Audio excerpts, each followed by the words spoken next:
Hello दोस्तों, स्वागत है आपका मेरे यूट्यूब चैनल पे। आप देख रहे हैं मुझे और मैं देख रहा हूँ आपको, तो दोनों लोग मिलके कुछ नया देखेंगे। क्या देखेंगे आइए जानते हैं। बात करेंगे आज हम भाषा के बारे में। भाषा क्या ऐसा जिसके द्वारा हम अपनी भावनाओं को दूसरे के यहाँ, दूसरे की भावनाओं को अपने यहाँ समझ सकते हैं, वही तो भाषा होगी। भारत में बहुत सी भाषाएँ हैं, लेकिन हम जो बात कर रहे हैं वो 3 भाषाओं की बात करेंगे, लेकिन उसमें से भी मुख्यतः हिंदी की बात करेंगे। सर जानते हैं भाषा को अगर हम बांटेंगे तो 3 भागों में बांटेंगे। पहला है हिंदी, दूसरी है अंग्रेजी और तीसरी है सर संस्कृत। संस्कृत में मात्र साधुओं, वेद पुराणों और जितने धार्मिक मतलब कर्मकांड है उसी की भाषा बनकर रह गई है। सर इसको देववाणी कहते हैं। देववाणी मतलब इस ऐसी भाषा जिसको देवता लोग प्रयोग करते हैं। सर संस्कृत वो भाषा, लेकिन अब ये हाशिए पर खड़ी हो चुकी है। कोई नहीं, बात करेंगे हम यहाँ हिंदी और अंग्रेजी की। मूल बात करेंगे हम हिंदी की। सर क्या हिंदी मात्र एक कार्यालयी भाषा या मात्र एक सरकारी भाषा बनकर रह गई है? आखिर सर हिंदी के साथ क्या हुआ कि हिंदी को राष्ट्रभाषा का दर्जा नहीं मिल सका? और हिंदी को सब चीज़ सही है, लेकिन क्या हुआ हिंदी के साथ जो हिंदी अब हाशिए के ऊपर जाती हुई नज़र आ रही है? बात करेंगे हम हिंदी के इतिहास की। तो 1918 में हिंदी सम्मेलन में गांधी जी ने कहा कि हिंदी को राष्ट्रभाषा बनाएंगे। गांधी जी ने कहा था कि हिंदी को राष्ट्रभाषा बनाने को कहा, राष्ट्रभाषा बनाने को। लेकिन सर क्या हो गया कि हिंदी राजभाषा बनकर रह गई, हम लोग जानेंगे आगे। इसके बाद सर 14 सितंबर 1949 ये तारीख संविधान की सभा चल रही थी, स्थान था नई दिल्ली। उसमें यह निर्णय लिया गया कि भारत की राष्ट्रभाषा हिंदी होगी, हिंदी राष्ट्रभाषा होगी।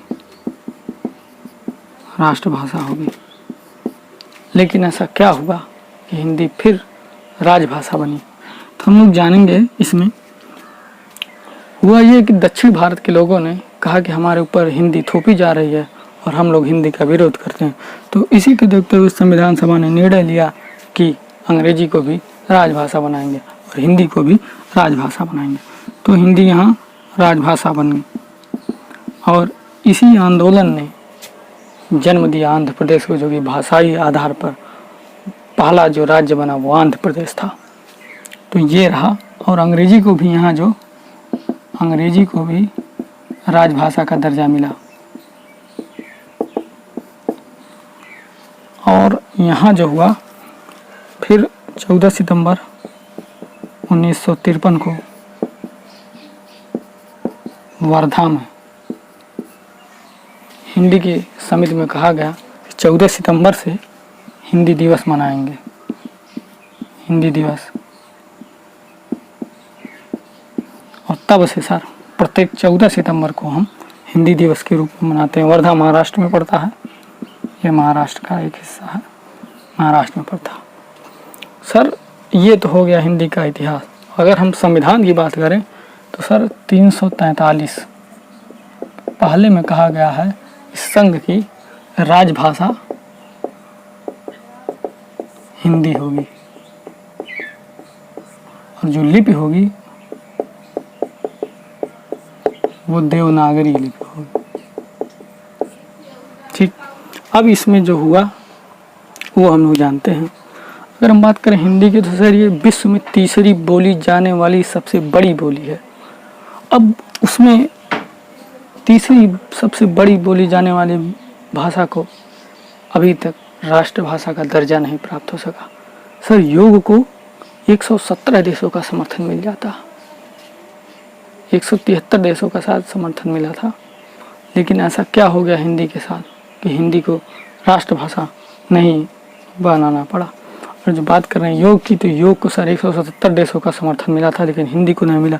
मात्र ये राजभाषा बनकर रह गई। अब बात करेंगे उत्तर प्रदेश में हिंदी की, उत्तर प्रदेश में हिंदी की। तो सर हिंदी को गांधी जी ने जनमानस की भाषा कहा। अब हिंदी को सुधारा कैसे जाएगा इस पे बात करेंगे। तो हिंदी को अगर सुधारने का सबसे बड़ा जो है वो है सरकारी संस्थाओं के द्वारा। ये है यूपीएससी जो संघ के सबसे बड़े नौकरशाह को पैदा करती है, और यह यूपीपीएससी जो राज्य के सबसे बड़े नौकरशाह को पैदा करते हैं। अगर इन सभी में हिंदी को विशेष महत्व दिया जाए, विशेष महत्व, तो सर हिंदी का कल्याण हो सकता है। सर हिंदी हमारी मातृभाषा है, हम अपनी मातृभाषा को हाशिए पर खड़ा सर नहीं देख सकते। कारण क्योंकि हिंदी को हम अपनी माँ मानते हैं और हिंदी वास्तव में सभी भाषाओं से बेहतर है। बात करें यहाँ इस बार तो यहाँ 500 से अधिक सिलेक्शन अन्य राज्यों से हुए हैं, अन्य राज्य से इस बार सर यूपीएससी में, जो कि उत्तर प्रदेश का राज्य लोक सेवा आयोग है। ये जो दो बड़ी संस्थाएं ये देश के सबसे बड़े नौकरशाह को जन्म देती हैं, नौकरशाह को जन्म देती। अगर ये नौकरशाह हिंदी भाषा को बढ़ावा देते हैं तो सर हिंदी राष्ट्रभाषा जरूर बनेगी। इसमें सरकार को भी कुछ विचार करना चाहिए। कुछ आंकड़ों पर हम लोग नज़र डालेंगे। अगर माध्यमिक शिक्षा परिषद की बात करें 7.97 लाख छात्र ये हिंदी में फेल हैं।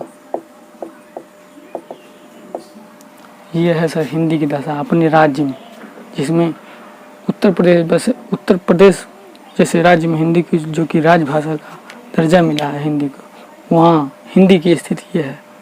सर हिंदी कैसे फूलेगी आगे अपनी मातृभाषा के साथ, ऐसा देखकर सर अच्छा नहीं लगता।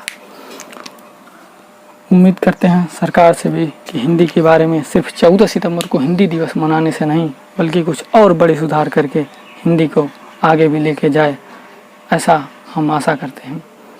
दोस्तों वीडियो अच्छी लगी हो तो एक लाइक, शेयर और कमेंट ज़रूर करें अगर कुछ कहना हो तो। धन्यवाद दोस्तों।